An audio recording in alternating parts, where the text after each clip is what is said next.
You're listening to the We Are Libertarians Podcast Network. Find all of our shows at wearelibertarians.com. Hey, Fidelity.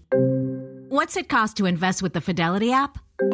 Start with as little as $1 with no account fees or trade commissions on U.S. stocks and ETFs.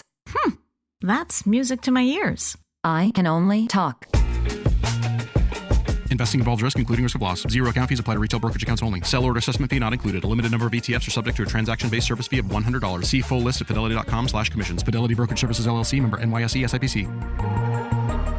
Have I Got News for You is back for another season. Roy Wood Jr., Amber Ruffin, and Michael Ian Black are finding the funny in the week's biggest stories. Have I Got News for You returns Saturday at 9 on CNN and stream next day on Max. Hi, everybody. Welcome to an exciting episode of, well, it's not technically low key wall. Technically, we have taken over the big show. So welcome. My name is Harry Price. Welcome to the Spangle show with me. Now, Dear Leader is out this weekend doing other things. That's not the big show. So I have taken over control of it and I'm controlling it now. So you get to listen to me. But of course I never travel alone because traveling alone is wrong. Certain people in certain towns will show you that traveling alone is dangerous. So I travel with a pack, and the best people like traveling alone is the great white Rhinehold. Rhinehold, why don't you go introduce yourself? Hey, this is Rhinehold, and you might hear me on the big show once in a while. But here we are today talking in a much more free-form manner, I think. So, let's have some fun. Yeah, free form, a little bit more like old school, the way we like a lot of people used to podcast back in the day. But this is, it's more fun. And of course, like I said, if it's me and we're doing like low key wall-esque episode or something like that, like I said, I don't travel alone, and of course I'm going to have to bring Vincent with me. Why don't you go say hi, Vincent? Introduce yourself. Hello, I'm here, and I usually am here when things hit the fan and they need something to happen. So this happened to be, this episode's actually something that I came up with and presented. And since Spangle was out, they're like, all right, here, do this one, whatever, leave me alone. Well, of course, as you guys all know, like on Friday nights, we sit there at our favorite brewery of choice here in Lawrence, Trine Brewery, and we have a little walnut meeting. And we sit there and I talk about nerdy subjects, and I'm sure a lot of you get annoyed by some of the nerdy subjects, or you really love the nerdy subjects I have. But sometimes I'm not the one who bring up a topic of conversation to the table. Sometimes some people bring other things up. Now, and they can be, how you say, nerdier or different or a genre that I, just don't even think about, or like I see in passing. And it's like I said, it's one of the things that keeps me coming back and encourage everyone else to have like a little like end of the week or just random IRL meetups with people, especially like, in the Wall Network. So one thing that was popping up at the table was this topic on, Vincent kept bringing up about parasocial relationships and all these different events. And he finally culminated and pushed it all together into like a nice thing of notes. And it was just like, all right, he's going to boil over with all this information. So let's go ahead and like let him take the reins of the show. Let's talk about it. Let's let him out in the open and share the information, because if he finds this interesting and he listens to the podcast, I'm sure there's somebody that is driving their car right now going like, yes, finally they're talking about this, or I have an interest in this thing. So, Vincent, what the heck is a parasocial relationship? So, a parasocial relationship is, in layman's terms, is when there's a one-sided relationship between a viewer and a presenter or an actor or performer. What do you mean by like viewer?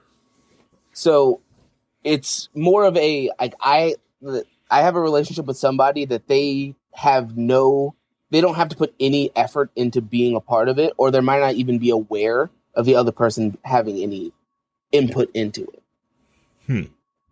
So like it's more of like celebrity worship kind of thing, or in the modern day, it's a lot of, if you're watching something on YouTube and you're in the comments, you're talking to somebody all the time and they don't really reply to you, but you think they listen to you.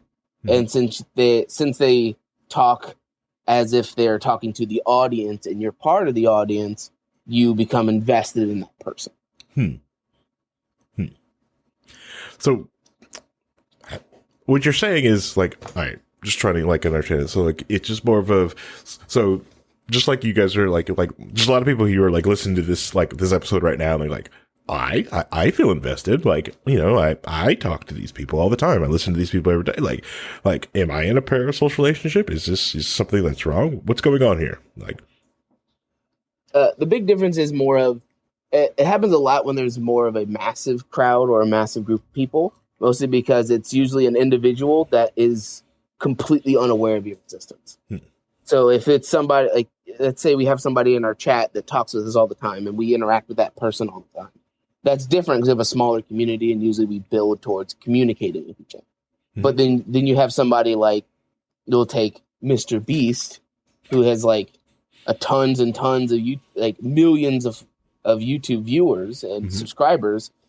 That one in the 100 million that he has is much smaller than the one of the 10 we have. Yeah. Okay. All right. So,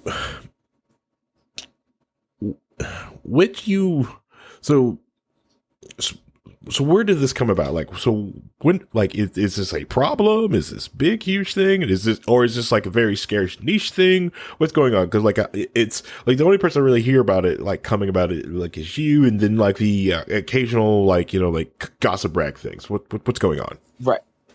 The reason I wanted to talk about it is mostly because we're still in the pandemic, as well as there's still a lot of people who are going through the pandemic when it was the incredible lockdowns where we didn't have a lot of social interaction with other people physically.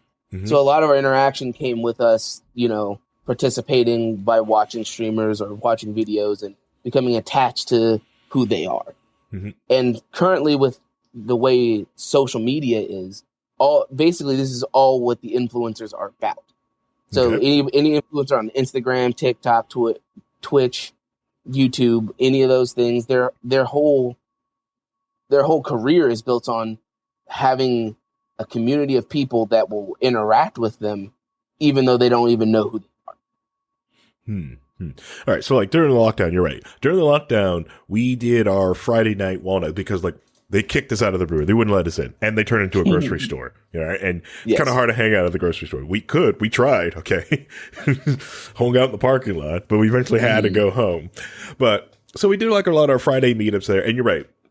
We did interact with the chat. Everyone who came in and talked, we brought people in. We actually brought some of the patrons, like because we had Kirk DeCosta, and we tried to get everybody who would come in and talk to us, like in the Discord, to talk with us, hang out with us. No. We this is the WAL community. Jump in the Discord, talk to us. Do not be shy to say hi to me. Sit in the Discord, or if you see me playing a game, like, hey, I see you're playing, Satisfactory. Can I jump in? Heck yeah, come on. Come on, let's play. You guys play Paladins? Can I jump in and can I play a match? It's like, yes, you can. It's for free. Like, and granted, we have the hindsight of like having a, I want to say not small, but quality size community where it's easier for us to be able to interact with, everyone who like listens to the podcast. It's easier. I'm not saying like we can hit each and every one of you, but it's just easier because like, and I only concentrate on the Discord, Facebook, YouTube, screw you people. Right. But, okay. So you're saying like, because of like, we're out there actually communicating with that, this is different. So like, but in Mr. Beast's case, since his community is slightly larger than ours, only slightly. Sure. It is difficult for him to communicate with everyone, so he just kind of just like broad messages, almost so like a celebrity would like. Exactly. It's basically modern day celebrity worship. Okay, all right, and it's so what's the like? But like, all right, so like people are worshiping like streamers, influencers. People like on like Instagram, they're just, but like, how is this different from being like just a fan of the show? Because like you could be fans of things. Like I've got influencers on my Instagram, usually like car stuff. Like, wow, I really like the build they did on that Subaru. I'm gonna follow this one because I like to build on it. I like to watch it. How is this different? So the big difference is how much you're willing to put into the non-existent relationship. So let's say we take Mr. Beast, for example, right? We keep him since he's just beat massive. Let's say that being a fan of Mr. Beast is like, oh, I watch his videos and I comment occasionally. Mm-hmm. Somebody who is invested is somebody who sees the performer of Mr. Beast and identifies him as his real life name, Jimmy, and like goes, oh, I know Jimmy. Jimmy's my friend. He does all this cool stuff. I'm so totally emotionally invested in everything that he does. And if he does something that I don't like, I'm going to get upset at him and yell at him because he didn't do what I wanted him to do since we're friends. Okay. All right. I think I'm trying to get the. Well, and then there's the additional issue that if there's an attraction involved, then you get stalkering issues. You get people trying to think that they're in a relationship with somebody that they're not in a relationship with in a sexual manner, and that can cause a lot of other issues down the line on that one. Oof.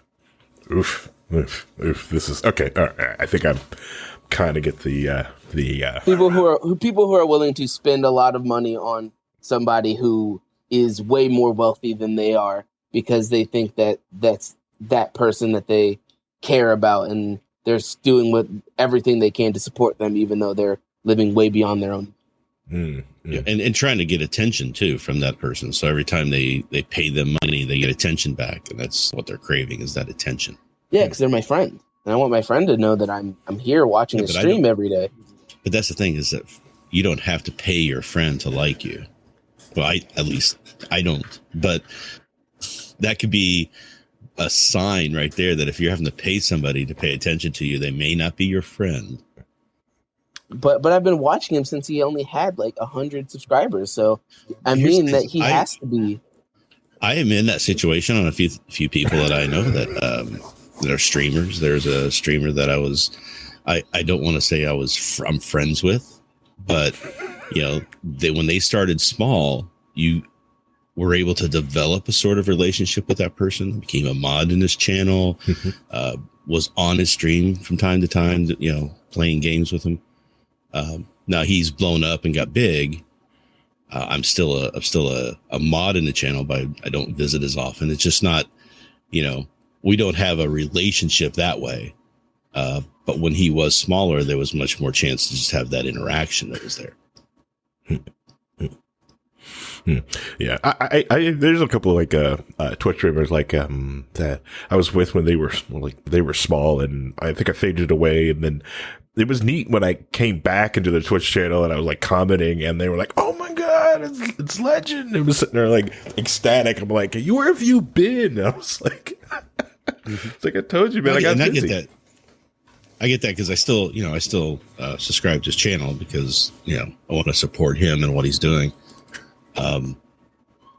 Kind of like a Patreon type of look. That's the way I kind of look at it. Is that I'm giving him money for the work he's doing because it entertains me when I do want to be involved in it. Mm-hmm. So every once in a while I'll go back in there and go, hey, and it'll pop up and say, hey, you're on your whatever month subscription anniversary. So you pop that in there, the alert comes on. They're like, hey, you're here. I haven't talked to you in a while. And we have it back and forth for about 5-10 minutes. But then he goes on and does his thing because he's streaming right now. I mean, when I was watching, and his name is Grims, if you don't remember who he is, but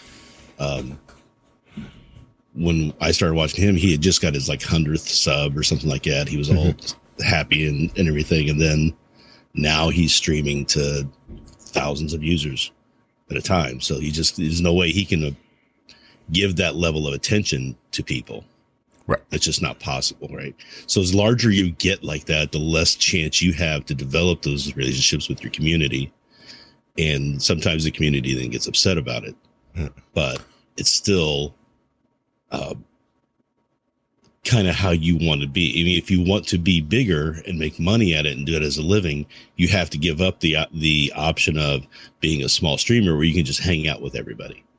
There's a line that you get crossed at some point where you just can't be what you were before that got you where you were. You have to be something else. Yeah. Exactly.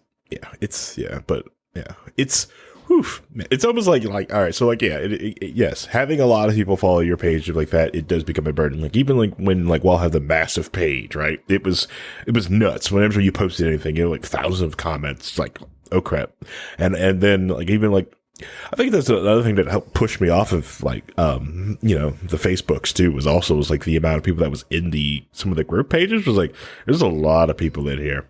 I'm good. There's some, but like I also like the Discord. It's just, it is. Yes, it's smaller. Not many people want to leave the other like the things and go to this other, meant for gamers and communicate here differently. You know, I get that. So like, you know, okay, all right, I see that. All right. So, is there any like, how can I put this?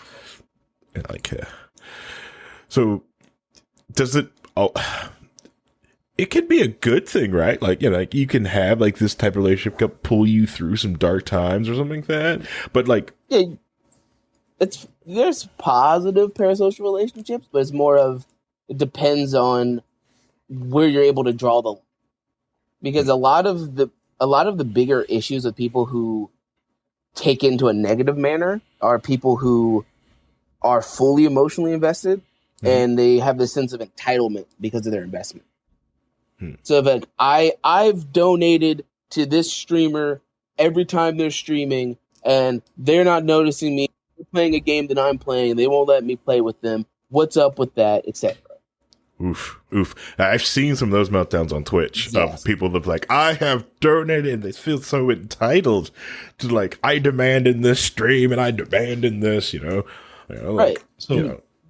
So one of the groups of people I follow a little bit on Patreon and on YouTube are people who do reaction videos to shows that I've seen or I like. And it's kind of a fun way to watch the things that you liked. And instead of having the person sitting next to you watching it and getting that, you know, what did you think about that? It was kind of funny. You're getting that virtually. So it's for people who have interest in video and shows, maybe that not a lot of people like. It's nice to have that kind of camaraderie, as it were, just by watching somebody else do that. So the funny part is when there's this one group I know that does this, and they have life issues come up from time to time where, you know, somebody's getting married or we have school or something like that's going on because they're trying to go through college. And they get their audience start telling them, hey, you were supposed to have this on Friday. Your reaction is late. Where is it? They start demanding that they provide them content when they, you know, and they're like, hey, if you don't like it, don't follow us. This is the way it is. So it's kind of frustrating when your audience turns on you, you know, and that's the other part of this relationship is that you're giving something, you're not really having those interpersonal relationships, one-on-ones with these people, but they're giving you a bunch of feedback and adulation, and they're making you feel good because they're validating what you're doing. And then one day, if they turn on you, if you do something wrong or something they don't like and they turn, that can be very damaging to a person. Because they're not just getting negative feelings from one person that they were having an interpersonal relationship, but they're getting it from hundreds and hundreds of people. And that can be very oppressive. Right. Yeah. And I see that. And there's another streamer, friend of our Twitch page, the streamer KJ Things. She's having technical issues right now and she can't stream this weekend, which is going against her schedule. And I wanted to, as a joke, post something about being upset. And then I realized something like, what if some people don't take this as a joke and pile on? You know, I know it's a joke. She'll probably know it's a joke, but how many people won't? Or, you know, worse the case scenario, or other case scenario, people get mad at me, like, why are you so upset? I'm like, it's a joke. Take a joke. So, you know, like I've been like, you know, like offhandedly, like want to joke about it, but just kind of be like, yeah, just put these little things, but not do this pile. Like, you're violating your schedule that you posted. This post, you know, because we have even here, like in the, you know, on the network, like people get upset sometimes, like with the show, like I was very upset with Hody for not, you know, streaming on, like he streamed on Mondays to Sunday. I was completely upset. I don't care. It's Halloween. Okay. You stream on Sundays. Threw me off. But yeah. Okay. All right. So So the one thing like everyone really wants to hear, like this is the salacious one. It's like, all right, tell us about the darkness of it, like the dark. Like I was trying to like the light side, just to like have a little bit of sweetness, a little honey on it before you bring out the bitter barbs of the how this thing goes dark. All right. So first off, parasocial relationships is something that's been around for a long time. Since this. They really started becoming into prominence and was even given the definition of what it is once we had like the daytime, the afternoon talk shows where the one host is talking to the audience and everybody's loving it. So parasocial relationships are basically just celebrity worship that happens a lot. Mm-hmm. So a lot of the stuff like when the Selena situation, where the singer was. There was a fan of hers that showed up and thought he thought that he was supporting her and she loved him because her music was about him, and he showed up and killed her. But like, it's with Selena? Yes. Anything for Selena. And that's kind of the biggest issue with a lot of parasocial relationships is that people don't know where to draw the line. Not to throw you off too much. I think am I misremembering that? I thought that was supposed to be like the president of her fan club did that. Am I misremembering this? Or is the movie messing it up? It was the movie was wrong. It was somebody else who was a fan, but like the president of her fan club was a terrible person along the way. Okay. All right. So like, yeah, I'm misremembering, and the movie is it's messing me up. But the biggest issue is that a lot of these people that go overboard in parasocial relationships become what is colloquially known as a stan now. Which, if you don't know, stan. Why is it named Stan? There's got to be some background there, right? The reason it's a stan is because of the Eminem song of the same name, Stan, because he was a. There was a song about the candy. the two cute imps off of A Hell of a Boss. Yeah, totally. Of course, it's the Stan comes from the Eminem song "Stan" about the fan who is super obsessed with him to the point where he wanted to be just like Eminem, so he like killed his own wife and himself because he took it to an extreme level because he felt he was entitled to his interaction back. That's that Stan song with Dio, and there, cuts his hair and gets it all blonde, just like that. Like, but the thing is in that song he's talking about, it's basically the letters that the guy's writing, where it's like, why aren't you responding to me? You're supposed to be my friend, and blah blah blah, and that's the kind of thing you see. Like there was a song by Bare Naked Ladies back in the 90s, I think it was, called I can't remember the name now. Straw Hank or something like that. It was basically about a farmer who had fallen for this person, this celebrity of some sort. I don't know if it, they don't get into what it was, but he was writing letters saying, I know that you love me. You sign you don't say I love you to all these other people. You only say it to me. Therefore, I know we're going to be together. So I'm coming to meet you, and I'm bringing my guns with me. And it gets really dark in that song, and it's something that's been an issue for, we can go back hundreds and hundreds of years. This is something that people like Shakespeare and things that have been celebrities in their day always had to deal with. But now that social media is here and we have technology where we can have a lot more interactions that can be perceived as being two ways, but they're not. That's where the lines get blurry and you have a lot more of this happening. Right. A lot now that all celebrities can be verified on Twitter, so it's them, then anything they say on Twitter, all their fans will be staring at it, looking for their next thing they're going to say and hold it, every single word they have under a microscope, because if it's not something that they wanted them to do, then it's wrong. And they should figure themselves out, because it's not how this works. Yeah.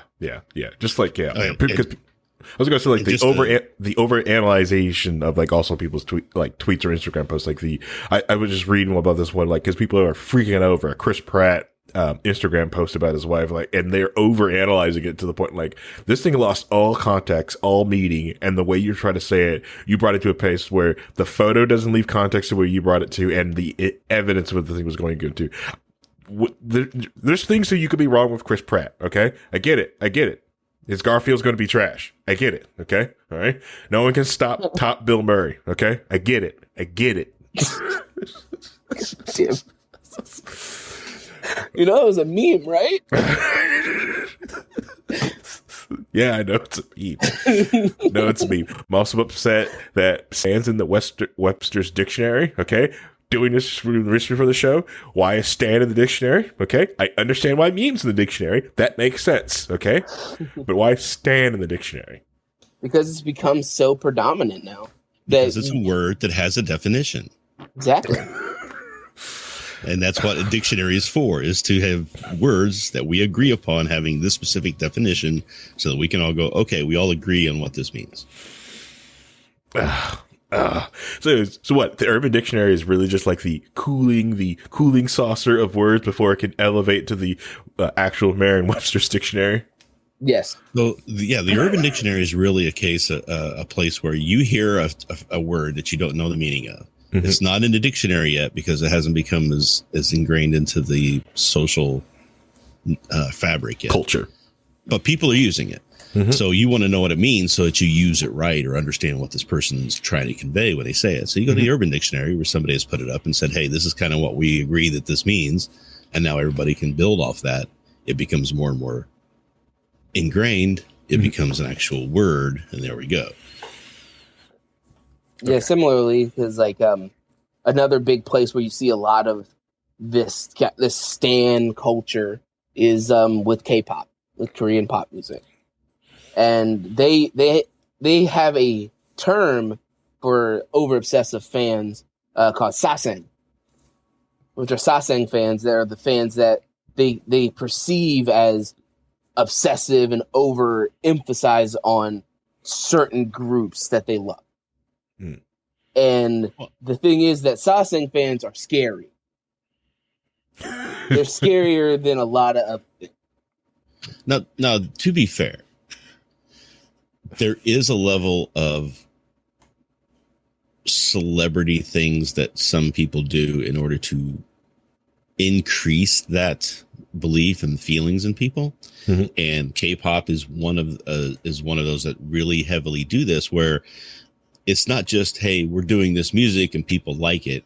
It's they are in their marketing, they're reaching out, they're doing things to manipulate the thought processes of people to get them to like them, to feel this strongly about them, because that makes them money. The stronger people feel about you, the more stuff you can sell them. So they're pushing that to make money off the people. And those people are then responding, and then they're going, hey, wait a minute, they're taking it too far, as it were. But don't worry, we'll get to the more extreme version of that in Japan here in a minute. But the reason that like these saseng fans are perceived to be scary is because they have a tendency to, there's a lot more news and reporting about how far they're willing to go for their favorite band. Mm-hmm. So to bring down other bands. What do you mean, like, because we have like boy bands and stuff like that here, here in the West, But what do you mean, like, bring down? I have several examples. There was a member named Yuno of a band called TVXQ, who some saseng fans broke into their house, and put glue in his OJ, and then he proceeded to have to go to the hospital and vomit blood because the glue adhered to his throat.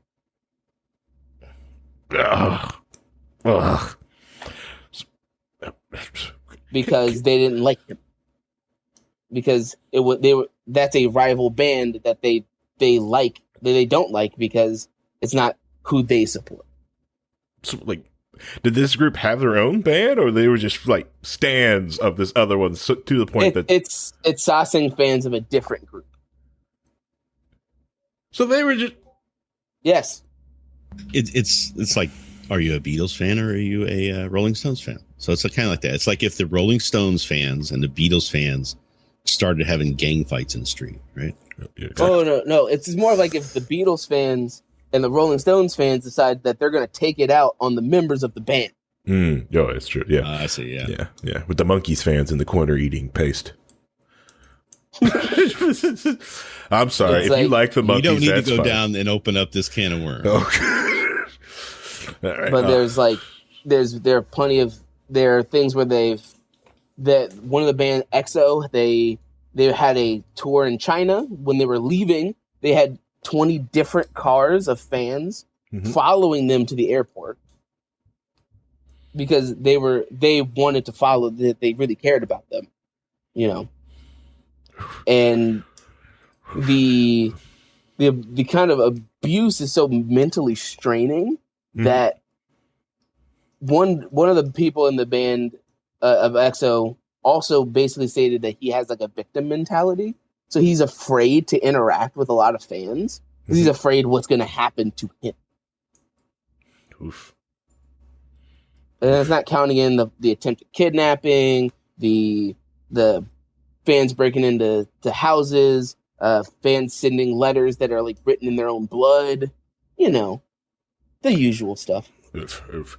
And this is why I send all my fan mails through like Paul and make producer Paul read them all. This is why right here, you know. Yeah, it's a very scary environment that a lot of these performers are scared about, and they've been pulling back a lot of their interactions with fans like directly because of stuff like this. So this is why like you see a lot of like American celebrities where like, oh, they've got these really cool like LA beach houses, but they're really just there for vacation, and then they end up like living in like BFE inside the US somewhere away from everybody. So if you're there and you can seem you will just seem out of place.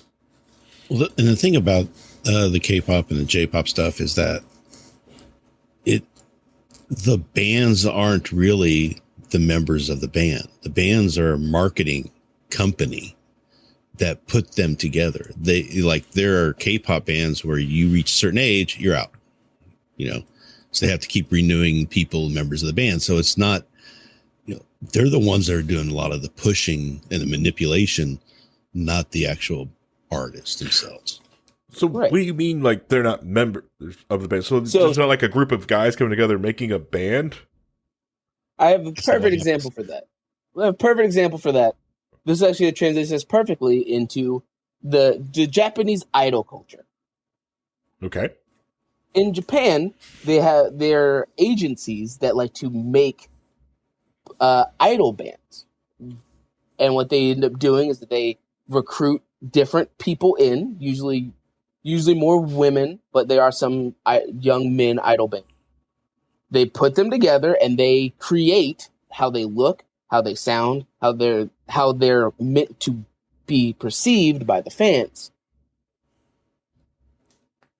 And they're put through constant singing and dancing and modeling training so that way they're good enough to be a part of this idol group. But the talent agency has all rights to that, and their whole purpose to put these bands together is to make idol groups that are profitable, that purposely profit off of parasocial relationships with fans. What? And yes, and Rhinehold is right that there is a point where they graduate, meaning that they get too old for the band, which is usually for women about 25, and for men it's their 30s or 40s, because you know how that is. But yeah, once a performer gets too old, they get graduated out, and they bring in one of their junior idols to fill that spot. Which junior idols can start training as idols from the age of 3. So these agencies have, like, they go out and find people, put them into their little camps, train them, indoctrinate them, mind wash them a little bit, and teach them these skills and what they want. This is how you do this. This is how you dance this way. This is how you sing this way. And they go through those ranks so that when a position opens up or they decide to start a new band, they have a cadre of people to do that with. Yeah. So they have. So think about, because we mentioned touched on just briefly. We touched on the Monkees before. The Monkees were kind of put together the same way. It was a decision to make a band that would be for a TV show that would be, fun for the kids and they could sell advertising, right? But the band got together and then rebelled against that fairly quickly, right? Mm-hmm. And it wasn't quite as polished or designed to be specifically like we're seeing now with the K-pop and the J-Idol stuff. So it's also important to realize that for the idol stuff, the idol culture in Japan is a $1 billion industry. Like billion, like yen or billion? No, dollars. Like, dollars. Whose dollars? Not yen. 1 billion USD a year industry as of 2019. Whoa. Are they kind of producing like quality? I also heard to mention that they control their personal lives too, because idols have to be considered pure. So they can't be in any relationships. They can't drink or smoke or do anything. They completely control how they're perceived by the public. So, hold on.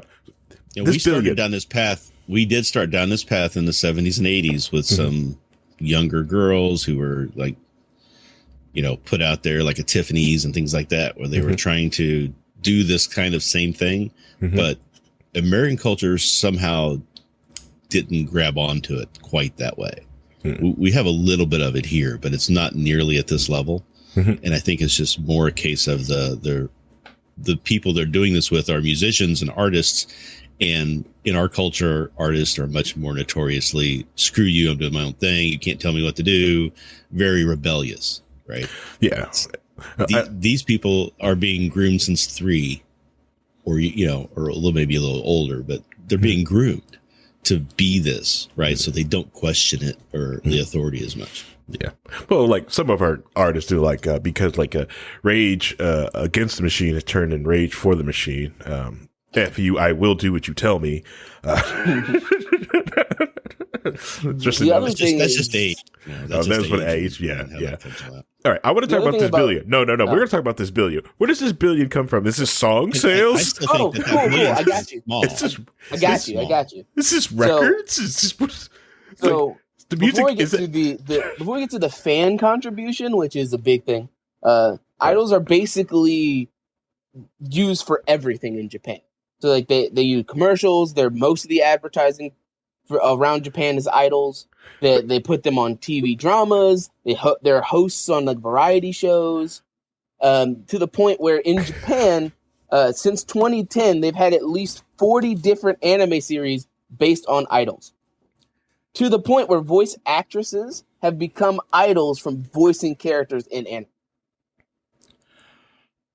Nani the hold on, but what? So they make people the idol. They make idol. It's an idol factory. So the idol factory. Sorry, my brain broke here a little bit. Hold on. The idol factory. Okay, so they got the idol factory, and they pump out these people to just do whatever they need to. Like, we need you to act. Go act. We need you to sing. We need you to do this. Yes. You're dancing in this background of this thing.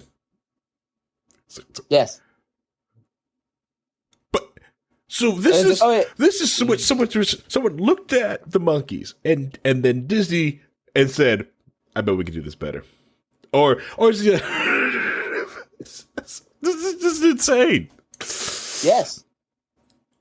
All right. But that's just one half of the aspect of the money they did it. Right. And they did it better because they were willing to really dive into the manipulation of the fan base.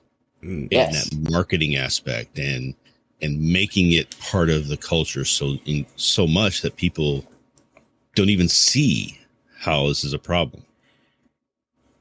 The other half of that billion that comes in is based on their fans. And usually, if you've known about mobile games or anything, they talk about that. They have this thing called whales, which a small number of people spend a ton of money to keep a game going.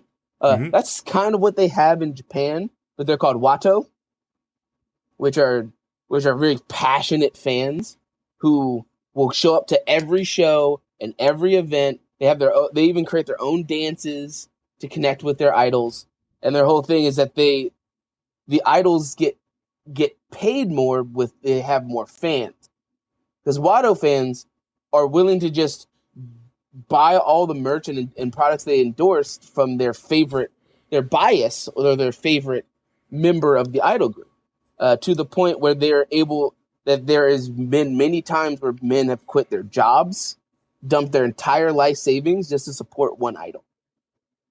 And the most interaction they get is potential meet and greets where they can shake their hand for like 5 seconds. Wow. All right. Well, I'm going to do a meet and greet this Friday. $5 handshake. No, I'm good. It's so ridiculous that there's one company in Japan that will give you paid time off if your bias graduates. So if your favorite member of your favorite idol group, you can take bereavement leave when they graduate. What? Yeah. All right. Hey, Vincent, when you say like goofy stuff like that, can you make sure you warn the audience to make sure if they're listening in the car, hands on 10 and 2, okay? Oh no, I can't come to work today. This person that I watch in all these TV shows and movies is graduating, so I can't make it. Just can't today. Can't. They just go, hey, this is my favorite idol's graduation. I got to go. I can't be there today. And since these idol groups are made to have parasocial relationships with their fans, the fans get even more negatively affected or hurt if their idol or their bias breaks what their set character is supposed to be. So if your character is the sweet member of the band and you're not sweet all the time, they get upset at you. Oof. And then the more dark shit happens. Oof. All right. Like personal story time. Off tangent. All right. So Power Rangers. The American SPD, okay? Which is the best Power Rangers series. I don't care what anyone says. If you think of something else, that's cool. Enjoy what you like, but you're still wrong. So the American Power Rangers SPD series. It kind of broke me at Force Con when you find out, right? Like that Sky is the trickster of the group. He played all the tricks, but in the show he was the state. It's just like, these shows are more goofy. It's just, it's like this. Just it kind of broke me a little bit. I was like, oh man, I can't believe that's because there's always usually there's somebody like playing tricks on sets, like even. In Supernatural, everyone, like, there's famous scenes of, like, Deed. Everyone talks about the Jensen Ackles playing pranks on people on the set and warning people, like, hey, be careful, they're going to play pranks on you, Yeah, Now imagine that same Power Rangers thing you were talking about. And that same actor, from the moment he's on that show until basically he dies, he has to act like that. He has to act like the character he was playing in Power Rangers. I don't think he could do that. Yeah. Because betrayed Watto fans are just as scary as K-pop fans. I've already told you guys about this once before. A Watto found an idol by looking at a picture they posted and used the reflection in their eyes to find their location. Okay, so I remember hearing that story. That was nuts.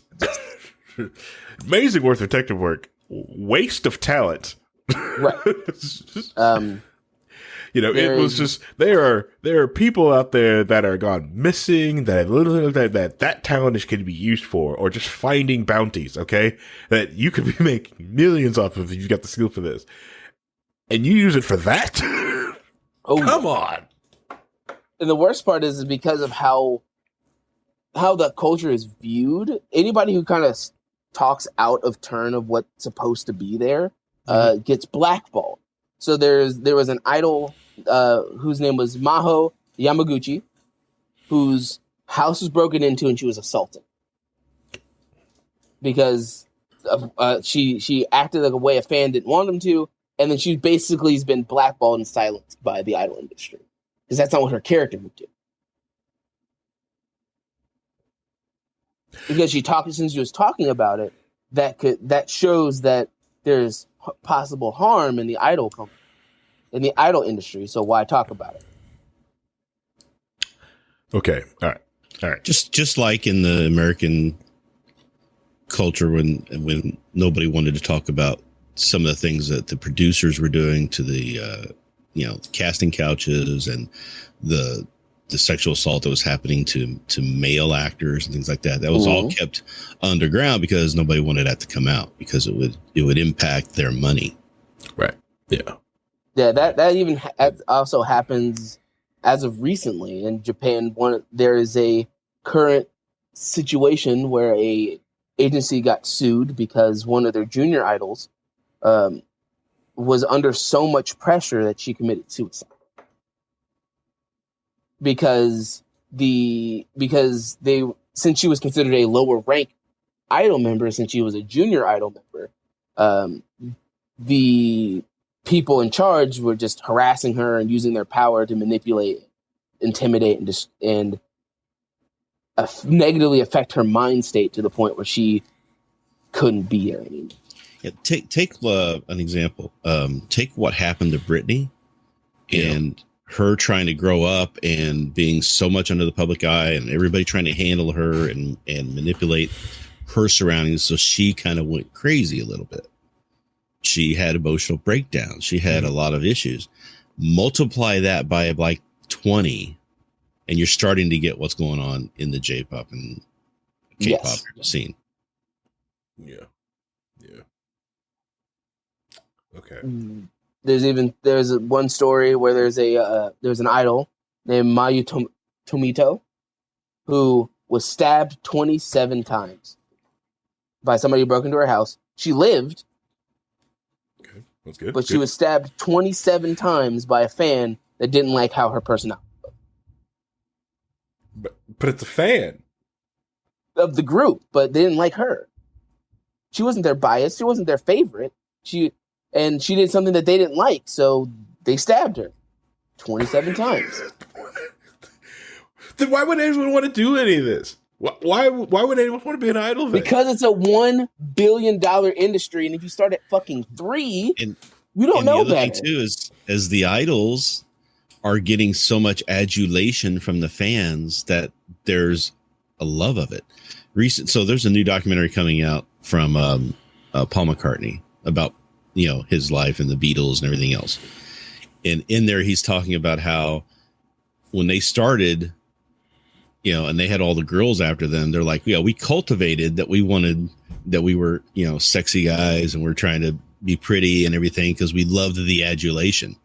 And they're like, after a couple years, we didn't really want that anymore, but it was kind of, you couldn't just turn it off. Mm-hmm. So then they had to kind of try to get away from it. Right. So that's kind of what you see. You see that there's an emotional lift that you get from people screaming and loving you and being adulous of you and you being popular, that they go along with all this stuff until the bad stuff starts creeping in. Then they try to break out of it and they can't because they're locked in because it's so much of the culture there. So it's ingrained into the culture much more than it is here. Here we would, see somebody acting like that. We would tell them, no, that's wrong. You don't do that. We don't do the, day off work because of, your guy retiring thing. That doesn't happen. Right. And the closest we get to that, I think, is maybe wrestling fans. I don't know. You might think of it that way. But still, musicians are the same way. I mean, we do that with musicians and with actors here, but not nearly to that level, and it's not nearly as accepted in the culture to go that far down that path. So you didn't take the day off when you found out Metallica cut their hair? Metallica? If Metallica were to start playing country music, I wouldn't care. I don't care about that. Okay, no. The other thing is that, No interest. since idols are everywhere in Japan, it's kind of the same thing as what for a lot of our younger youth see like influencers are. Because influencers are everywhere. They're making a bunch of money. All they have to do is do this, and then I could do that. I could dance. I could sing. I don't mind. Yeah, I get paid tons of money, and then at 25, I get to graduate and not have to do it anymore. But are you willing to put in the 10 years of misery beforehand? And it's not all misery. It starts off pretty cool. I think it's like 7 years of misery. Like you get the first 3 years of this is great, and then this isn't so great. Well, it depends the on alternative. It depends on at what point you start. Because if you start as a junior idol, that's misery because you don't have any power, and they're teaching you how to do this, and you have no influence on anything. But if you become a part of a main group and you become the center, which is the one that everybody likes, then you're having that great time. Even in idol groups, they're like, not all of them are happy. But look at what happens at that age, though. You're going to go to school, whether or not you go to one of their schools or to regular school. So you're being forced to do something that you probably don't want to do. So why not do the thing that's going to get you the popularity? And the alternative is, and I have to go get a regular job and work until I'm 60, 70, and never have any fun and never get any popularity and hardly make a tenth of the money that I would be making for 10 years as an idol. So it to them, they make the calculation that it's worth it. All right. I'm going to roll back. Or their parents do. I want to roll back. Oh, yeah. I want to roll back a little bit. I want to circle back. Let's circle back on something. You mentioned these ranking things. Like, is it just senior, junior, or is it like, you're number 1, number 2, number 3 rankings? So like these ranking things. There's 2 different sets of rankings. There's if you're actually in the idol group, there is there's popularity rankings of the members of the group. And if you're the most popular, you're considered the center, or they put you in the middle, so you're the spotlight. So and then as the popularity goes further and further down, you get pushed to the back. So you're there, but you're in the back row, so nobody cares. And then once in the actual agency system, there are full idols, and then there's the junior idol. And the junior idols are the ones who are trying to learn so they can join the full idol group. But but they don't get treated like full idols yet. So the agency has way more control and pressure on those younger ones because they're lower on the totem, but we don't care about you. You don't have fans yet. We don't care. Yeah, I know you're tired from trying to doing that same dance routine for the last 12 hours. So what? I don't care. Oof. You're making it hard to enjoy some of my things I to enjoy. Go back and listen to some of the interviews later in life of somebody like Shirley Temple and what they went through for the our gang people and the conditions they worked under when they were kids. It wasn't all sunshine and roses back in the day. We put a lot of laws in place specifically because of how these people were treated when they were younger. Yeah, because it did it's supposedly gotten slightly better. You can listen to Jodie Sweet's podcast. She was not pop. She does. I don't know if she has a podcast, but Jodie Sweet what's her name on Full House? Was Stephanie the middle child? I'm a middle child, so I like to when she was on Steve-O's Steve-O, who lives in a van now, blew out his money, now lives in a van. Who saw that coming? Whatever, he lives in a van. It's all probably all medical bills. Probably nothing, like a little bit of drugs, all medical bills and future medical bills. Steve-O's clean now, by the way. Just like I said, it's all medical bills now. Fixing the years because he looks super old now. And it's like, wow, that's man. Does he got lotion? What lotion is he using?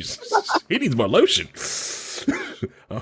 But anyways, that's where I got Steve-O. Steve-O's pretty cool. Steve-O's a cool guy. And he's gone through a lot. Anyways, he had Jodie Sweet on his podcast. They was talking about like growing up, like when they started she did Full House. She was sitting there reading like the script and stuff like at 3-5 years old. They're like super young, and they allowed her to like go to the school she wanted to go to. It's the on-cast school, and it was just like that seemed okay. It's like I feel more comfortable hearing that type of story. That thing that makes me go like, oof. I'm gonna do more research of what I listen to. What? You don't want Gunther to go and have to learn a dance routine every day for the next 6 months, 12 hours a day, like pageant moms do with their kids, and get them, dance lessons and how to be a pageant specialty, and go on, and that doesn't happen here. Yeah. Totally.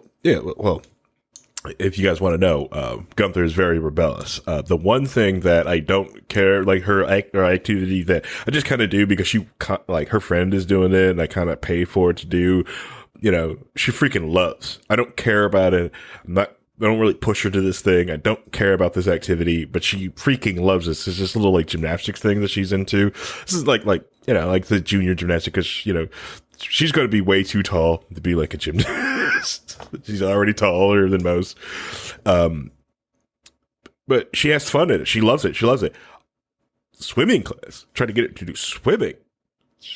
No. She refused. And this is the one thing I want her to be able to do. Like, you need to learn how to swim.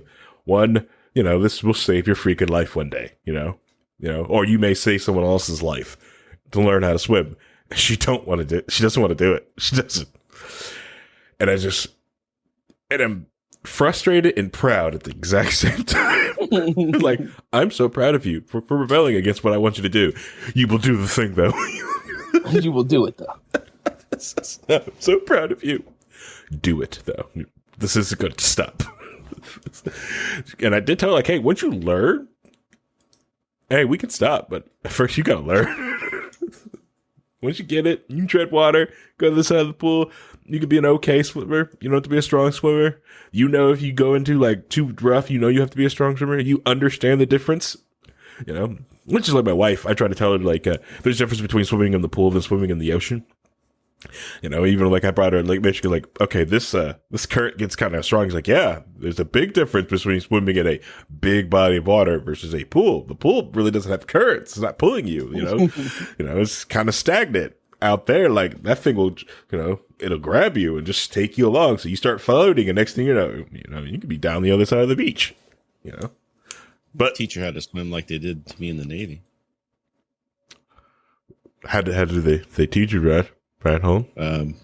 Get you in this huge swimming pool and get you in line and say, okay, push you off this platform and say, okay, let's see how long you go. No, I'm just being a little facetious. But I mean, when I was a kid, I doubt it. When I was about 5 or 6, I think. Enough to kind of tread water and whatever. But I know some people who are like, let's just take them and pop them in the water and see how they do. And then we know where we need to go from there. Well, I wanted to go earlier, like last year at this time, but the beer disease happened, and so it delayed everything.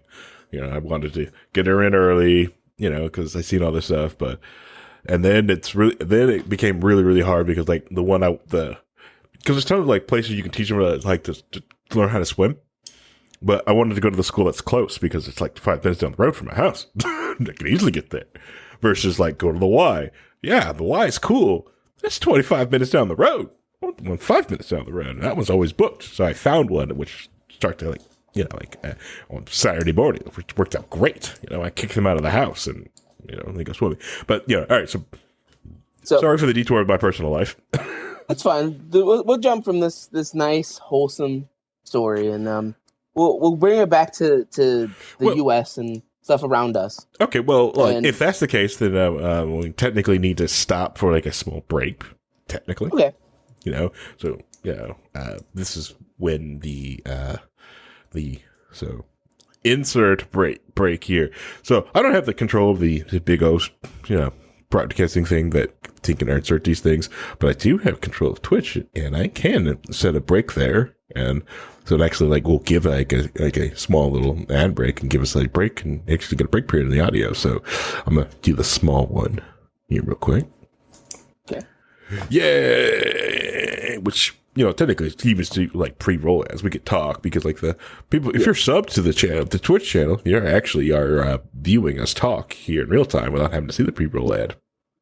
So congratulations on subbing. Oh. Yeah, don't you like idol culture, Harry? Don't you like it? Don't you love it? It's different. All right, everybody, welcome back from the break. For those who did subscribe to and watching us on Twitch, we did talk a little bit over that, so we had fun there. So I want to bring it back to more things that are more going to affect us and possibly a lot of people in the future right now. So we're going to bring it back to the U.S. and like the influencer culture. Okay. Because even though we don't want to like admit it, but there's like a research done in 2019 that 72% of people between 13 and 38 follow influencers. Okay. And like half of the children in that thing would gladly become them if they're given the opportunity. Can you define what an influencer is? Yeah, like a Twitch streamer, a YouTuber, or somebody who can do advertisements on like Instagram and TikTok and all those fun things. People that technically have influence on other people around them. I can't believe people would do that.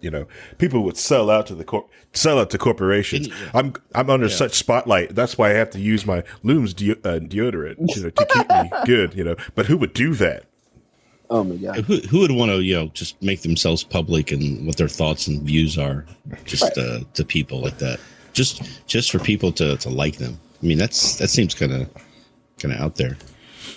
Because the big thing is that the influencer market is now the modern day celebrity for a lot of people. And even though they're still the big movie star celebrities, a lot of people don't really gravitate to them as much as they used to. Now it's more about, well, this is the person I follow on Instagram, and this is the person I enjoy on YouTube, and etc. Well, the thing is we have the technology has changed things up, right? So it used to be you got your news from one or two sources. You got your entertainment from a couple different sources. It wasn't so spread out as it is now. So now there's a lot more entertainment choices. There's a lot more people who are celebrities, as it were. But there's fewer huge celebrities like there used to be because of that, because of the dilution of where we're getting our entertainment from. Right. And because of that, there's a lot of would you consider like normal or everyday people being celebrities now? Mm-hmm. Yeah, I can get into back when dinosaurs roamed the earth here. The thought of like me becoming a popular musician or an actor or something like that, it was like wouldn't even know where to get started. You'd have to move to New York or LA. You'd have to try to get discovered. You'd have to work and fight in order to get there. And so few people ever made it there. So it's like, there's no real chance. But if I had had the tools that people have today to get their voice out and to become popular like that, just by sitting at home and doing the thing like we're doing right here. Mm-hmm. If I could have done this when I was 16, 17 years old, when I actually looked good, I wasn't such a horror to look at, as it were. I think there could have been a much different trajectory for me and for a lot of people, because we didn't have the opportunity. Now, like you said, 54% of the people are like, yeah, I want to do that. And it's because it's not as much of an investment. It's not that hard. You just go do it. Right. Well, Rhinehold, I'm not going to let you bully your appearance and just let you get away with that. No. If everyone can see Rhinehold in the camera, he looks really good. He's got that classic, like mature men's beard going on. It looks nice. Okay. All right. Nice, long, flowing hair. He could easily get a shampoo commercial with his hair. Okay. All right. But see, Rhinehold, that's the other thing is that like now at this point, you don't even have to have the physical appearance to make it matter. There's people like Corpse Husband who doesn't show his face and who kind of has who has a very low, deep voice. And then there's a called Lesbian Nerdy. She has an avatar that she uses as an avatar of what I pretty much think she probably looks like, but she's never done a face reveal, and she lives in Korea. She does, she does this Wheel of Time stuff, and she's hilarious. And I need to find out where she's got her avatar software from, because it's top notch. It's better than anything I've seen from like FaceRig or any of these others. Right.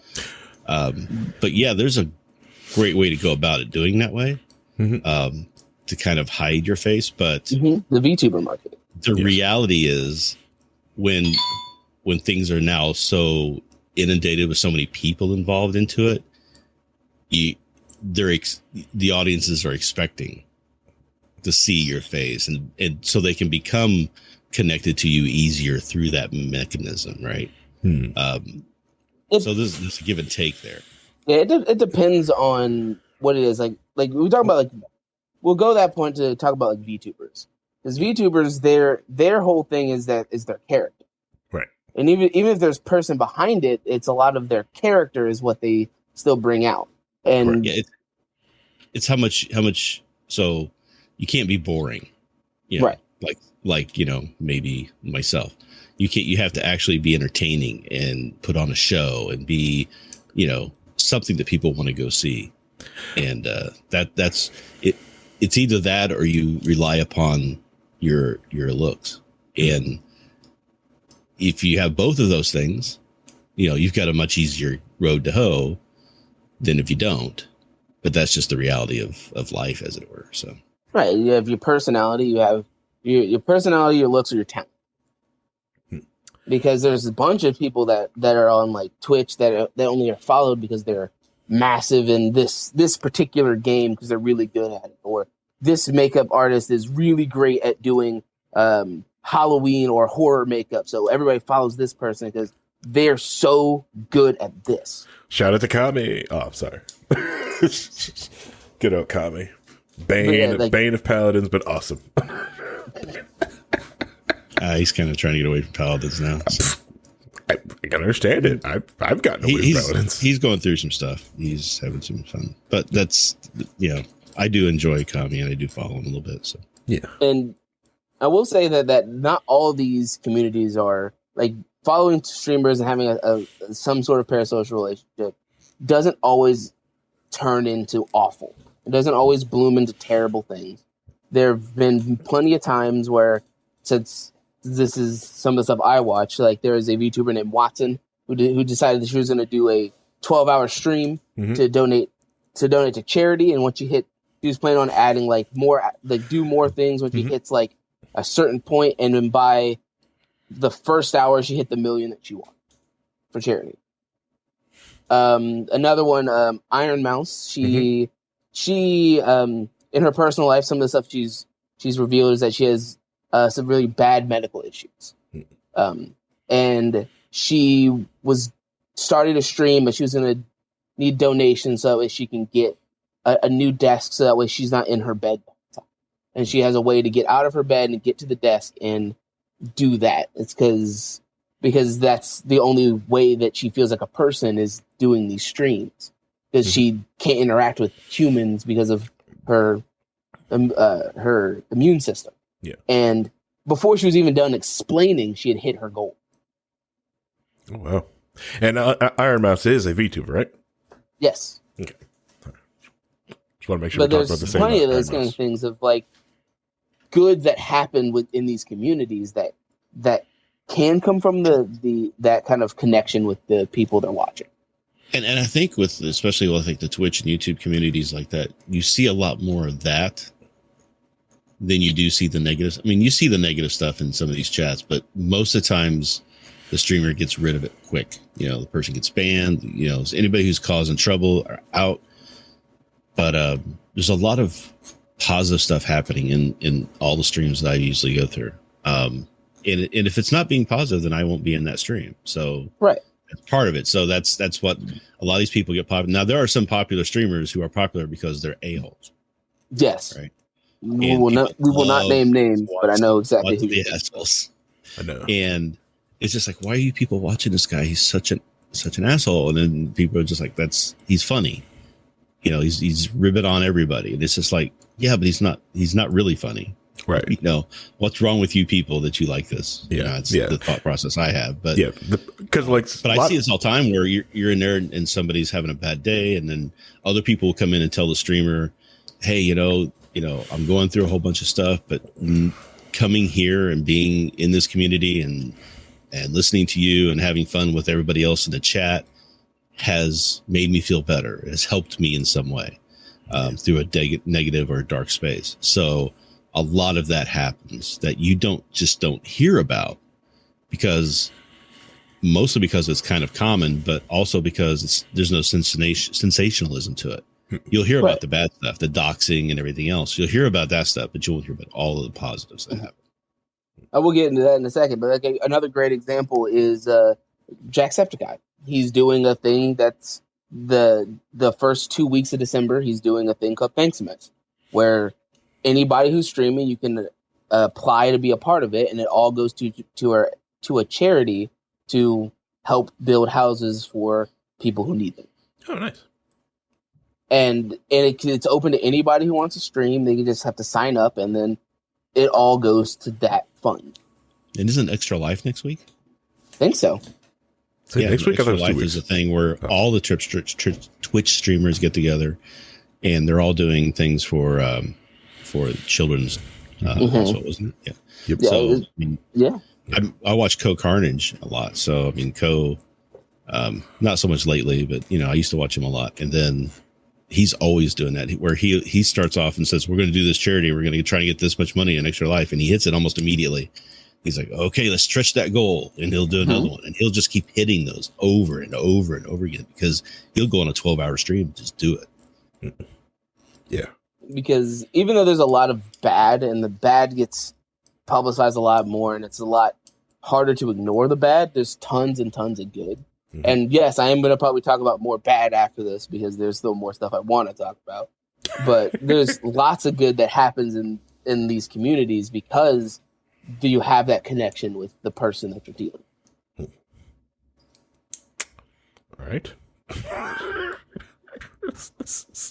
But the other issue is that a lot of people, but going back to the negative part of it, like the negative aspects of being a streamer and all that stuff is stuff like doxing, which he touched on, which is extra scary for somebody like a VTuber who doesn't show their face, correct, who's doing things, or corpse husband who wants to keep their identities private, so that way, because they want to live like a separate life from whatever's happening. Yeah, and a lot of there's swatting. Yeah, which is, if you don't know what swatting is then if somebody's watching a streamer and they're upset about how good they are, or they don't like them, they will call in a bomb threat to their house, and SWAT will show up in the middle of their stream and kick down their door. Right, and a lot of people see this as like this harmless, but this is not. People have died from swatting attempts, and that's why, like, anytime like a lot of streamers like that come up and like do these things, like I try to warn them, like, hey, find out who your local police department, tell them who you are, tell them what you do, because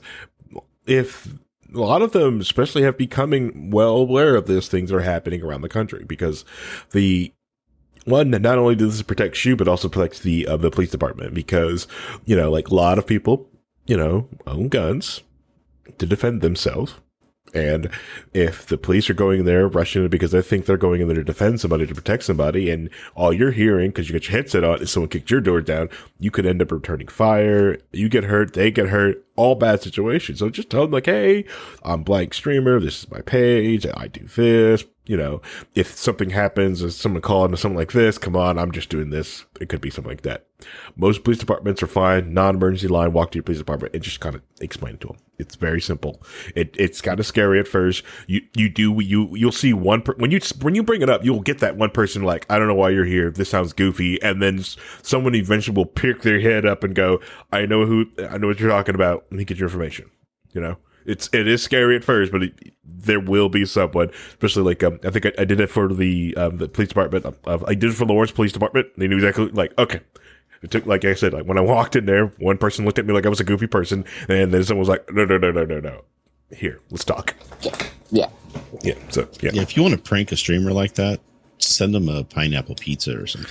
No, Right. no, don't send anything to other people's houses. Don't do that. No, it's bad. Yeah, there's no. I mean, there are Unless you're- streamers who have actually set up where you can tip people by sending food to you. Correct. Yeah, It's set up so that they don't know where you live. It's done through the system. That so stuff it's is fine. Yeah, that's silly. That's But if fine. you found out someone's address online by doing other methods, right? Don't send things to people's houses like that. Okay, don't do that. That's bad. Not gonna think it's cute. Now, if they have a PO box that's public, and go ahead and send things like that, you know, I always thought about getting a PO box so people could send things to me. And that's but, why most streamers do a PO box instead of yeah. Here's my address, send stuff to me. Also, if you're setting up a PO box, personal preference, if you ever want to stream or set up a PO box like this, don't do it in your town. If you got a small, especially you have a small town, don't do it in your small town. Don't do it in your city. Do it somewhere that you're acceptable, where you can drive through, that's away from you. Okay, because you're putting this address of where you have to go pick this thing up. People will follow you. People will watch this thing. If we've done nothing for the last hour, I'll just tell you that there are people out there that Right. or are a little silly. Okay, people get silly and squirrely. Okay, all right. We're not talking about fun squirrely Dan. Differently squirrely. Sasang fans. Yeah, Sasang fans. When you set that PO box, make sure it's put it in a secure area, somewhere that's away from you. Don't poop where you live. Okay, this type of thing. Just because this PO box is right here, it's really easy to get to. Heck no, I'm gonna go to the PO box that's over here in this major city. That's far away from me. Good luck. You know what they need to do, and this is something I just thought of. Somebody needs to set up a service like a UPS or something like that, where they can set up a PO box. Mm-hmm. And people deliver to that PO box, and then that they take that and then mail it to your address or something. I was literally thinking the exact like a reverse proxy really PO cool box, service. kind of like a Cloudflare of PO boxes. Yeah, basically, so it bounces around before it gets to you. All right, well, be fair. Business idea out there for the reverse onion router of the delivery. onion router. No one knows. Okay, sorry. The other big thing that needs to really be touched on is the combination of the fact that these people are normal people or everyday people, not normal people, and that we don't really know who they are behind them. So there was a big issue that happened in the fighting game community because of people showing up to events, young women showing up to events, thinking that they know who the streamer is, and terrible things happening involving the P word. Oh no! Oof! And the R word. Oof! Oof! Because there's no way of knowing exactly who these people really are. Mm-hmm. And a lot of these people, some of these people, especially like professional gamers and stuff like that, are not very old. Their whole life has been playing video games, so they don't really have a lot of social experience. Right. I can give an actual example of that where I will okay with naming names. Okay. There is a group of people who make online content and have for a long time called Rooster Teeth. And if you've heard of Red versus Blue, which is one of the first internet shows and things like that, it was done with Mishima. They got real popular. So they do a lot of other things now. They do Ruby and things like that. So they have a thing where they play live video games. Achievement Hunter is the name of the group. Yeah. And one of the people in Achievement Hunter, he was married, had 3 kids, I think. He was 2 or 3.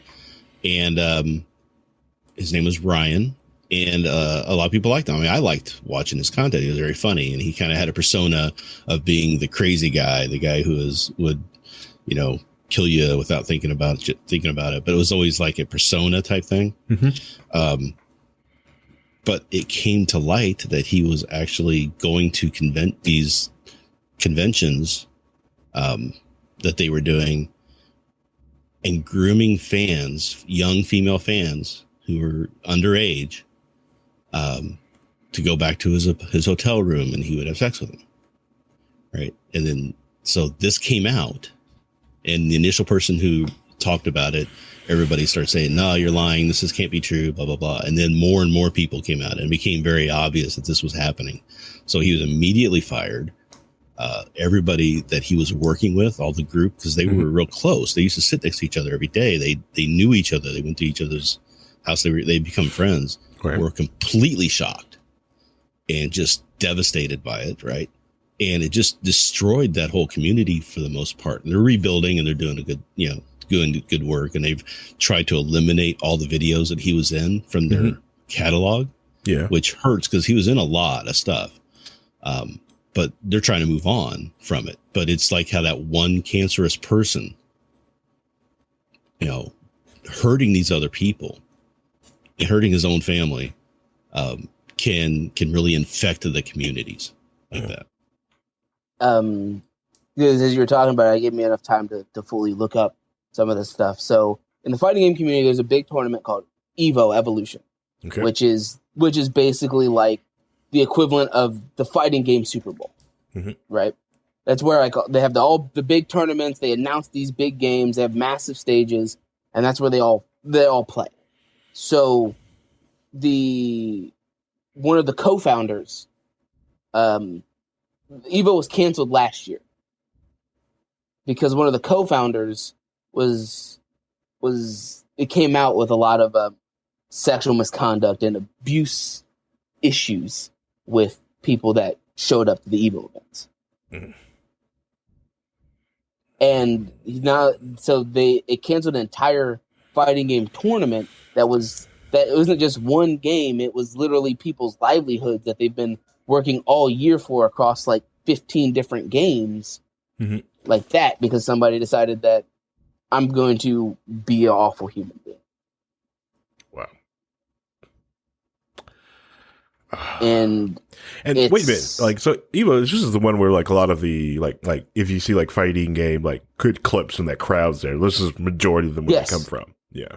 Yes, that's the biggest stage of if you're looking at fighting game tournaments, EVO is where it all goes down. That's where like the world champion of the game is crowned. Yeah. When you want to know how trash you really are, right, you can go watch that. Go watch this, yeah. But it's scary when you have to the issue is not knowing who's actually behind that personality. And some people who are willing to put all this time and effort into these parasocial relationships, they get taken advantage of because of what happened. What was his name? So like even like parents could probably get like trapped like, oh yeah, this person seems so sweet and nice. Yeah, I'll drop my kids off at this convention and I'll come back. Yes, exactly. There it is. There was a YouTuber who was arrested because he used his status to get young underage girls to send him pictures of themselves. Oof. Yeah, in not safe for work such situations. Oof. So it's one of those things of the person behind it is who you're putting your time and investment into might not be fucking worth it. Right. Because they could end up giving power to somebody who is manipulative and destructive and awful. And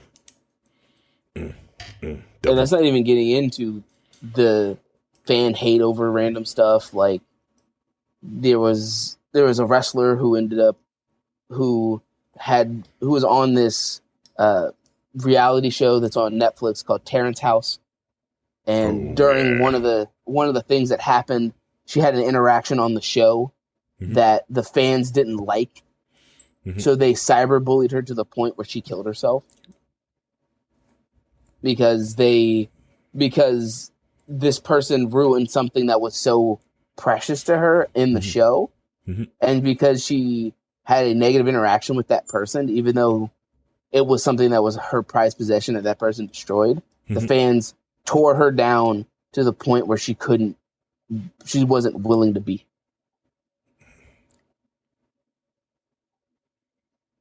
And it's that blind mob mentality, a lot of things that happen. And there's even events that happen that aren't even necessarily related to the fans pushing. Some of these people who get into like influencing have mental issues that they're avoiding.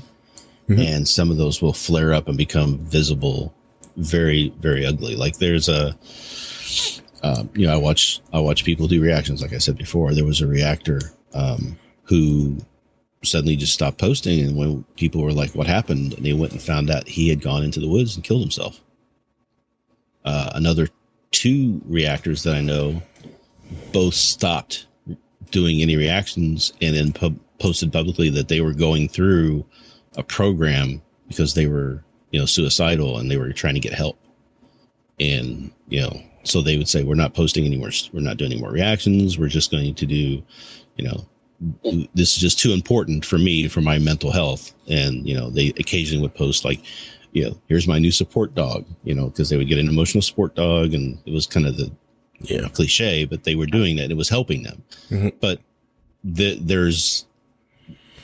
you have to be careful when you're following an influencer or following a YouTuber or whatever, that they're just people. They're going through shit too, just like you are. And I always try not to make sure I'm not putting any undue pressure on them for any reason, because you don't know what you're messing with. Correct. Sometimes with that. Right. And they don't know with their fans what they might be messing with either, because you don't know if somebody's just trying to be nice to you or if they're going down a path that you want to avoid. Right. So you have to play that line. Yeah. Be very careful. Both sides of that screen. Another great example is recently PewDiePie talked about a video where he was in a very bad depressive state where he ended up he was abusing alcohol. And he was either drinking or making YouTube videos because those were his only 2 escapes that he had. And when he stopped drinking, he felt like it was like missing a friend because of how addicted he was to it.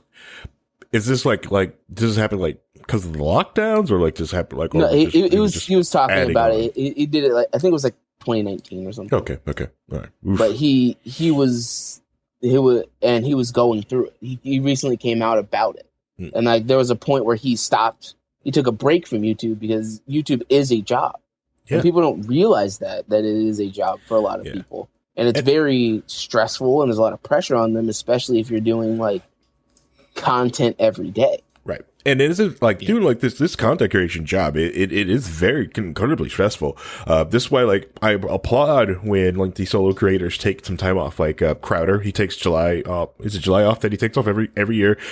Here, our network, we take off in January. At the end of December, January. Like so, like if you guys don't see us for like that long, or it's just me gaming content, it's like we do this break every year. All the time, because we all need to step away and take a break.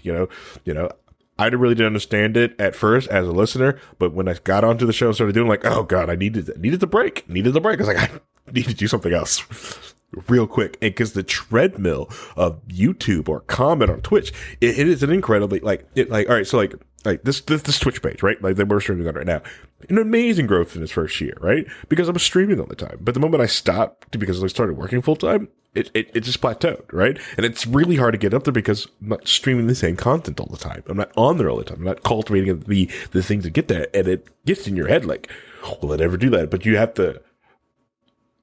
It was more of I realized this thing, like, it made me want something out of the Twitch page more than I wanted. Like, I'm not trying to grow. I want to grow just to get my word out there. But the main reason I stream game was because I want to show people the game.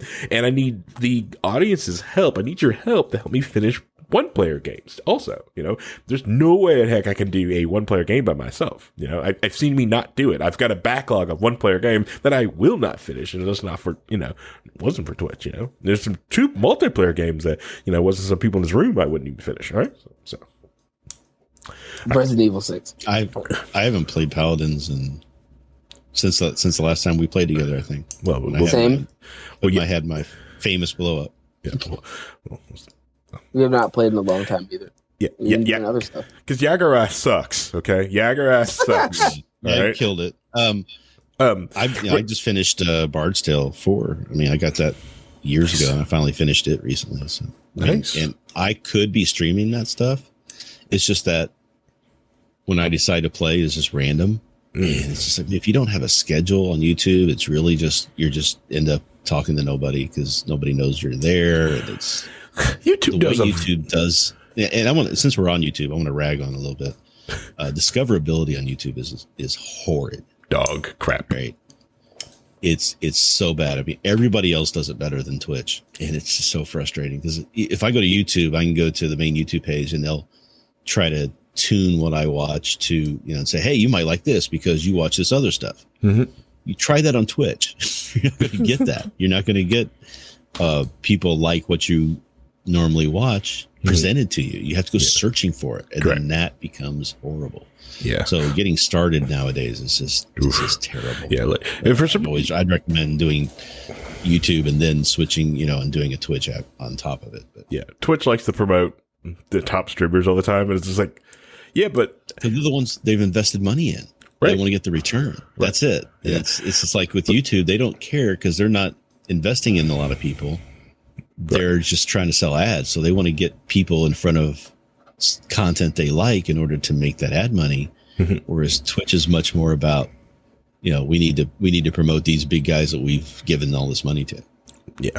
Yeah. So, all right. So I want to go talk about, so we spent the last hour and a half talking about these parasocial relationships. I want to now talk are the warning signs that we can see when someone's having these, possible solutions, and then we'll wrap up. Okay. So what are the some of the warning signs? What? No, we're not going for 4 or 5 hours. No. I thought we were going to do a massive old time streaming. No. My car needs to be. I have a broken car. Okay. All right. I have similar issues. I know what you're saying. Maybe when I really do feel like doing some old fashioned really long stream. I think I might because I really don't. I'm hoping the food shortage hits turkey because I have not bought my turkey yet for Thanksgiving, and I kind of hoping they all sell out. So I'm not forced to cook one because I really don't want to do that. And I'm hoping I get to do honestly, I want to do a pork shoulder. I want to do a 16-hour pork shoulder again. And if I do that, I'd probably just stream the entire time, put the camera on the temp, and then just take breaks of oh, it dropped 5 degrees. Gotta be right back, guys. Pause. Go up there, put some wood on it, come back, turn it up. Because it's not like I can look at it. I can't. The one thing I'm doing is watching the temperature. I'm manning of a fire. And it's drops 5 degrees, add a coal, add wood, add coal, add wood, just keep adding, and subtract dash, All right, I distracted us. I'm sorry. Yes, you did. Yes, you did. So, all right, let's start with you, Vincent. Let's go with warning signs and possible solutions. So, the biggest issue with parasocial relationships is that in a lot of things, in moderation, they're okay. Mm-hmm. Because yes, it's okay to be a fan of somebody. It's okay to be invested in what they're doing. But if you decide that if you realize that in your off time, all you're thinking about is what this streamer was doing at this time, and that's all you care about, it might be an issue. If you're not actually friends with the person who's streaming, or have a direct communication with them, or have a small enough community where you guys are a close knit group, mm-hmm. It is much more likely that person doesn't really know you well, mm-hmm. and that person is going to just keep doing their content. So having a small amount of parasocial relationships, of being invested in that you want somebody to do good. You want them to get better. Yeah, you'll donate every once in a while because you have the money too. Or, hey, they have a Patreon and I love their content, so I subscribe to their Patreon to make sure they get more content. Those are all fine. Mm-hmm. But when you start demanding they do stuff for you, when you start getting upset when they don't release something when they're supposed to release it because, oh man, something in their life happened and now that thing you wanted has been on pause for a while. Like, so people get sick, people get hurt, things happen, but demanding that they put out this content right now, or being upset because somebody said something that isn't 100% your stance on something. If somebody goes, well, I'm not a fan of anime because I don't really get it, then you dogpiling on them and attacking them for not liking anime is stupid. And because you perceive them to be your friend, mm-hmm. you end up harassing them instead of just supporting them like everybody else. So it's really important to start realizing when you're getting too invested, and also know the fact that the people on the other side of the screen don't want to date you. They don't know who you are. You can donate millions of dollars. They don't know who you are, and they don't want to be with you. And realizing that they're preying on your emotions to have you interact more is another thing you have to be cautious of, because not everybody does that. Mm-hmm. Some people do, but it's one of those things of, yes, they're attractive, or yes, they're everything you look for in a partner, but they have 200,000 followers. What do you think that your $100 donation every stream is going to get you? Right. Nowhere. Yeah. So the biggest thing is that the only real solution is realizing what's happening and understanding that this is what's happening. But it's emotional manipulation. And it's hard for a lot of people to see through emotional manipulation, especially with like the celebrity stuff and the idol stuff and the K-pop mm-hmm. stuff. And that's how things are marketed to affect your brain in that manner.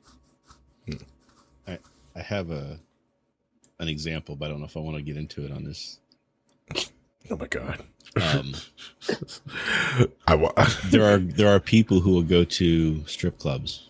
Oh, yeah. That they give money to the stripper. The stripper's going to fall in love with them, and they can, leave and save them, and it's a whole mentality, right? But the girls know what they're doing to try to apply as much money out of you without letting it get to a point where they have to be scared about walking out of the place at night. So exactly. There's a line they have to try to go across, but their whole thing is trying to build on that misconception that the person has. And there are some streamers who do that too, where they will build on that as much as they can, but then they try to make sure that it doesn't cross a line, because it's a very sensitive area to do. But for the person who's just watching and into that situation, you have to be aware of that. You can't let this idea that, she's not going to go home with you. Right. They're performers. Yeah, they're performers. They're working. Yeah, they're actors. Even though they're normal, everyday people, the person they show you on stream isn't exactly who they are, because it can't be. Right. And it's not just about relationships too. I mean, there are people who just go crazy on the relationships, the social.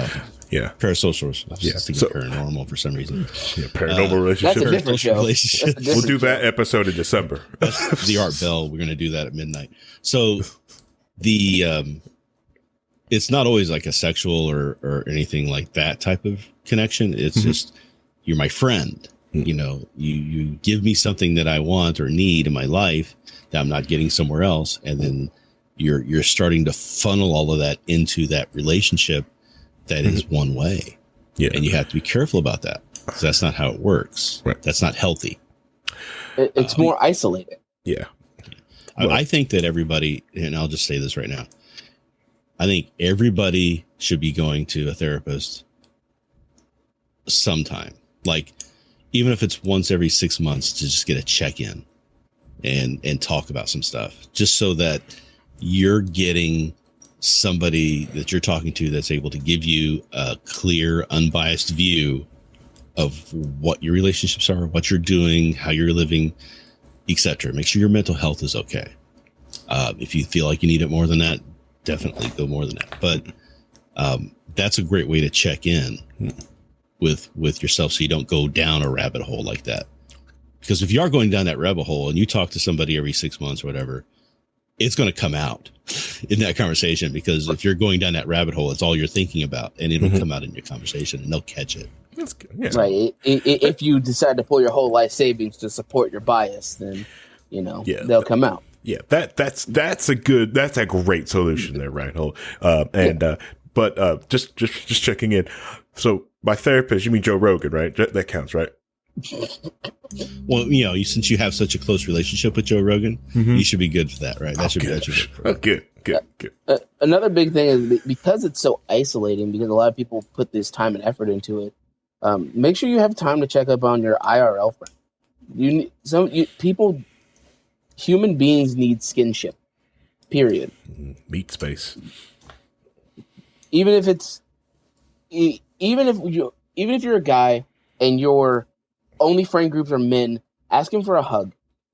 Even if you don't feel comfortable with it, you need skinship. You need human interaction, human contact. Everybody needs a hoodie. Exactly. Yeah, hugs are great. Hugs are awesome. Human touch, human interaction. Like I always like a lot of time when someone goes like, "Man, I just feel so isolated." I always suggest, like, when you take a Brazilian Jiu-Jitsu class, you're going to get lots of touch. You're going to get some exercising. You're going to feel like and that's a lot of people when they do Brazilian Jiu-Jitsu, like, I feel amazing.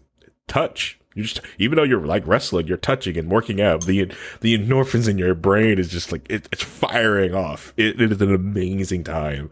So I recommend Brazilian Jiu-Jitsu. You don't have to do BJJ, but I recommend it.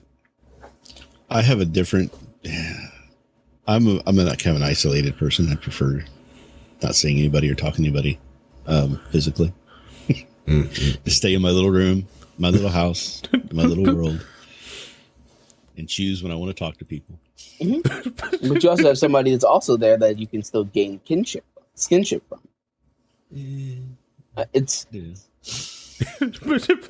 If they have a pulse and it's in the same vicinity as you, and they have skin on them, then you can at least touch them, high five, whatever. That's just the lady that lives in my house. Is that my roommate? I don't have that anymore. Thank you. All right. So we got some great solutions. We got some warning signs. We got some good checkup. So so if you made it this part of the episode, you're like the best types of fans. You're awesome. You guys rock. You can listen to anything in the world, but you decided to listen to us. So we're gonna go ahead and do share, like, and subscribe. You gotta say share, like, and subscribe. No. Click that notification bell down there. Right there. Oh my god! Not a YouTuber. I try to get used to the saying it. Smash that button. Hit it in the doobly-doo. Hit it in the doobly-doo. Or what's it on Rumble? Do the thing. Yeah. Do the thing. Do we have a Rumble page yet? Do we want one?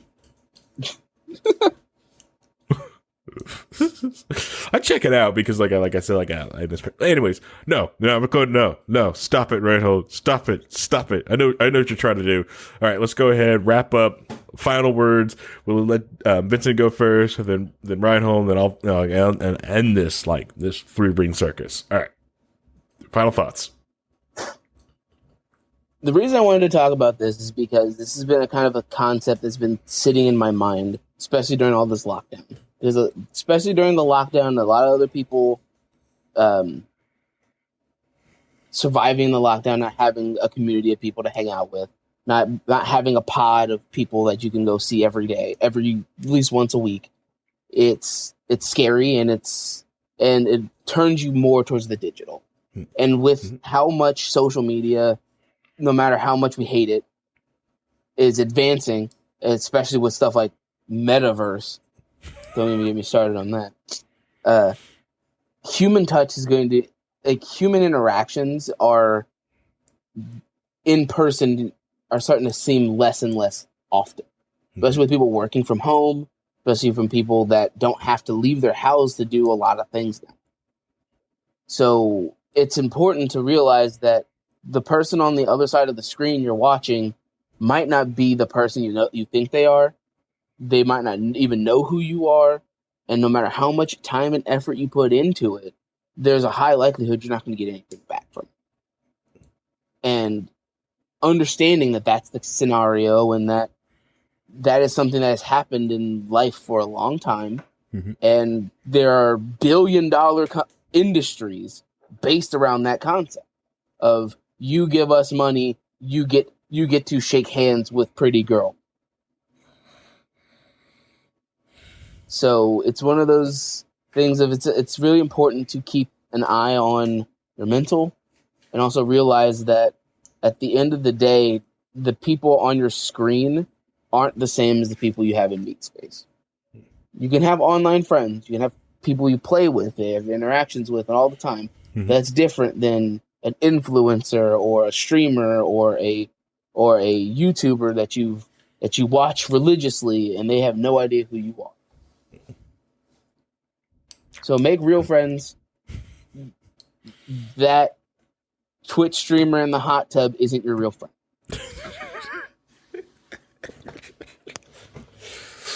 All right, that's good. Good, Rhinehold. Just like to say that everybody should just, and I said this in the last episode, and it kind of applies here again too. Just know yourself. Get to know who you are and what drives you and what you're doing. Because if you start to deviate from the normal and you start seeing yourself going down a path, as long as you're taking the time to reanalyze yourself and know what you're doing and know what you're thinking, and be honest with yourself, you should be able to avoid that. If you can't, get help. There's nothing negative about going and talking to somebody once. And it's so much easier to do these days now that we've got this online counseling stuff going on where you can call BetterHelp or one of these modern health places. There's a lot of different places you can go and just have a conversation with someone that is trained to spot problems that you might be involved in or issues that you might be having that you may not even see. Right. Yep. There's a value to that. And I think everybody should at least, even if it's just an online once every couple months or whatever, just talk to somebody about that stuff so that you can keep your mental health clean and you're not falling into any of these traps. And that, I think I was talking about it last week about politics, because a lot of times we get into politics and we start going down a path and then, it's not healthy the way we're doing these days. So always try to be concerned about your mental health first before anything else. Yep. There's some weird stands for certain caucuses too. But oh yeah, there's weird stands for everything here. Not no names. Anyways, yes. Well, yeah. The online things is not as the online counseling is not as good as for face to face, but for a good check-in or just the first step, because some people are like, well, what do I talk about? Trust me, it's do your own research on it. It's an amazing time to go, like, just to have someone talk with that is trained to be able to get the words out of you so you can talk. Just like you run a vulnerability scanner on your application or you just run antivirus on your computer once in a while, the thing does it to your mental self. Okay. Then, I do. And as long as we're talking about this, I do have one thing I want to bring into. If you are talking to somebody like a therapist and you find that they're not good, immediately jump to someone else. So yes. I know somebody who went to a therapist and they got into talking to the therapist, and the therapist spent half the time talking about themselves to the patient. Bad. No, that's not what they do. They're not trained. They're trained not to do that. You should not know anything about your therapist's personal life, because you should be talking about you and you alone. And that's what the focus should be. And not every therapist is good. And not every therapist is good for you. So if you find that it's not working, or you're not getting what you think you need, or you're finding that the person is talking about themselves too much, go to someone else. Right. Get a different person. Try it, because you don't want the impact or the thought thinking that therapy just doesn't work because you're talking to a bad therapist. Yep. Right. You need to find the match that matches. Correct. Yeah, you don't want to take yourself out of that. Like, just you don't want that to be the negative impact to prevent you from getting the help that you need. Yeah, it's like going out and getting a tattoo. Most of these people who do tattoo are tattoo artists. They do tattoos. They're artists. If you want a certain tattoo, right? You want this, right? If you go to someone who doesn't do that style, you're going to get it. You're like, oh, those tattoos are junk. I'm like, yeah, but you wanted this spooky style. You want someone who does Disney stuff. What the heck is wrong with you? That's on you. That's more you than anything. Okay. So yeah. Go, and it's also okay to to tell them like, hey, I want to try a different therapist. So even it's okay to try them out. It's okay. It's fine. It is your life. You live it how you want. You control everything going on to it. So like I said, we've been doing this for close to 2 hours now, so we're going to end the stream here. Thank you for everyone who's listened this long in the show, because this is getting not that long in the tooth, but can get even longer because we have a lot more stuff to talk about, and I can feel... Hey, one more thing I want to say. And Rhinehold's trying to get this to go like 4 hours here. You see him? I'm going to cut it. It's okay. It's okay. Cut him off here. Like I treat dating. I cry in the corner and don't interact. All right. Like I said, I cut them all off. Cut them off. Cut them out. Anyways, so... Thank you for listening to the Chris Spangle Show. I hope we'll be back next week for your regular scheduled programming, but this is what you get today. So thank you, everyone. Have a good night and adios. I enjoy, like I said, it's you guys can listen to anything else, but decided to listen to this. So thank you. Bye, everyone. Bye.